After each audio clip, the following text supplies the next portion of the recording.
Hello, welcome to Tarot in the Shadows.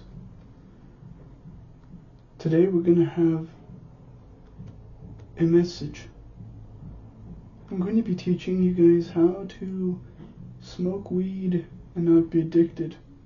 How to use it properly for a ritualistic sense. It's going to help you manifest your dreams, your lives, but also keep yourself under control. So the substance doesn't eat you away, and so you don't become a slave to comfort.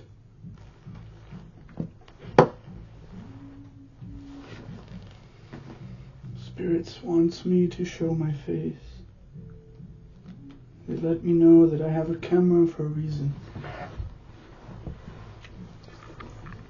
I liked it over here though. If you guys really think I don't drink protein shakes, this is my third one of the day.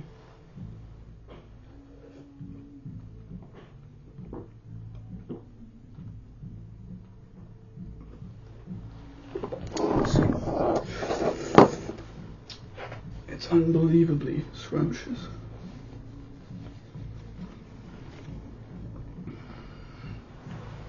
So, when you smoke weed, you don't smoke weed as a sort of pleasure. You see, weed isn't supposed to be treated like a game. It's supposed to be treated like a ritual.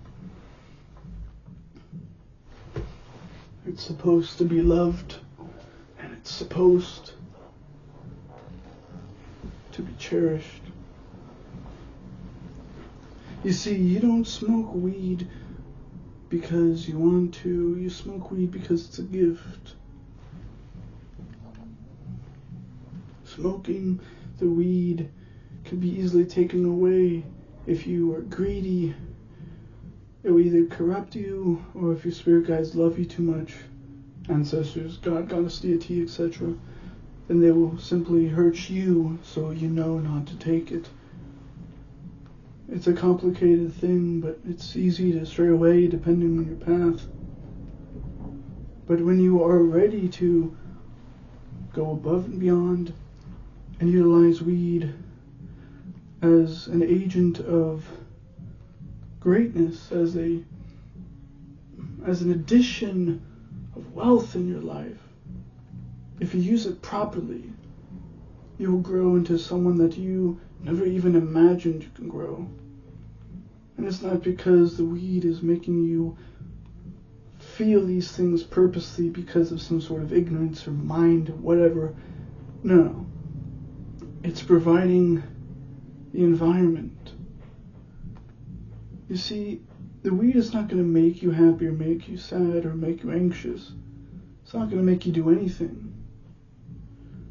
Obviously, you're going to get anxious if you smoke too much because you're only addicted to the placebo of it, of you thinking that you need it.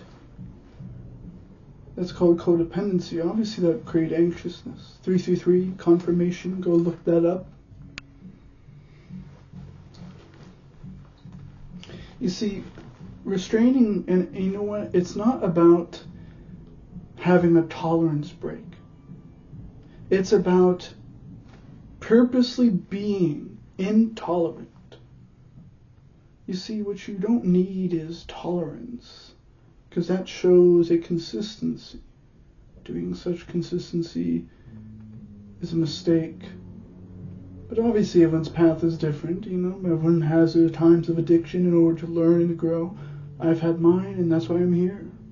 But that doesn't mean you need to go through it if it's suffering.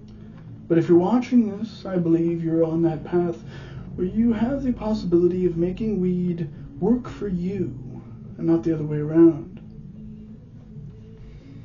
You see, it's a tool, and if you use it correctly, it can advance your life in ways you never even expected. It's crazy. 444 confirmation. You know, I was looking at 442, and then it felt like 3, 4, 5 seconds that existed within that time frame of 1 second.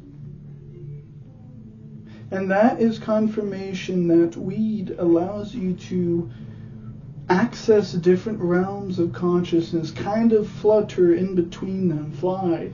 It's like you're, flying or swimming between two different airs or two different seas, two different areas, two different realms, basically. It's a beautiful thing. And if you smoke enough, you may lean towards one realm than the other.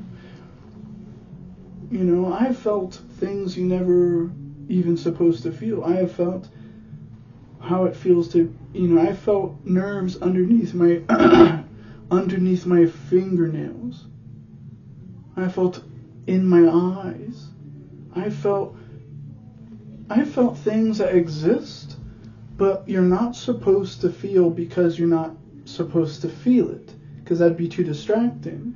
It's something that you don't need to feel, but you can feel. That's why you get so much more sensitive, because you are openly inviting yourself into more senses. And that is why it's extremely more dangerous and more draining when you use it in the sexual sense, making NoFap more desirable, especially while quitting weed. But you don't need to completely NoFap, and you don't need to completely quit weed. It's called purposeful intolerance. You have to bring meaning to what you're doing, and not codependency. Don't let weakness slave you of your own mind and your own power.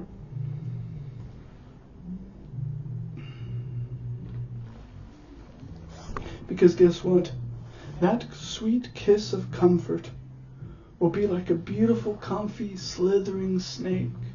Like how if, and then it just strangles you at the worst moment, at the most unexpected moment. Very similarly to how the bliss of a fish when it finally tastes the bait, and then it slices through its cheek, reeling it into its untimely demise. Or maybe it's blessed and thrown out into the ocean with a beautiful second chance. That is how these spiritual things go. It either corrupts you, or you show enough honor and love and all these other great things, and you are spat out into the world stronger than ever before, with a story none can see, none can say. How many fish live to tell the tale? Not many. Everyone thinks getting caught like a fish is ultimately death, but some say, some of them are just merciful beings. And this can relate to spirituality, making this practice even more dangerous. But it is possible. And that is why having your own strength and your own strength of you, your spirit guides, and your ancestors, of the utmost importance. Because guess what? There is entities out there that will be the snake around your neck, choking at the worst time. It feels so good until it doesn't anymore. It's just like drinking, just like smoking, just like smoking weed, playing games even. It's because it's taking something that you should already have within yourself. When you give it so much energy and you don't even have enough of that for yourself, then it's corrupting you. It's not adding to your life.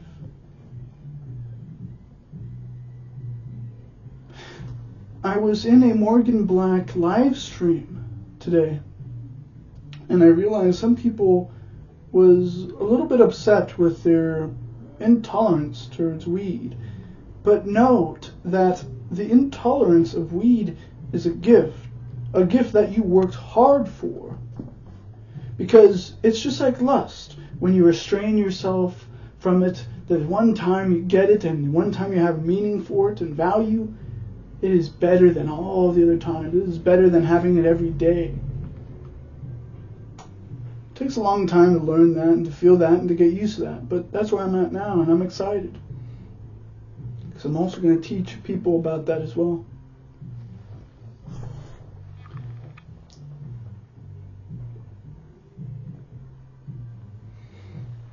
I'm not going to lie. Let me know in the comments.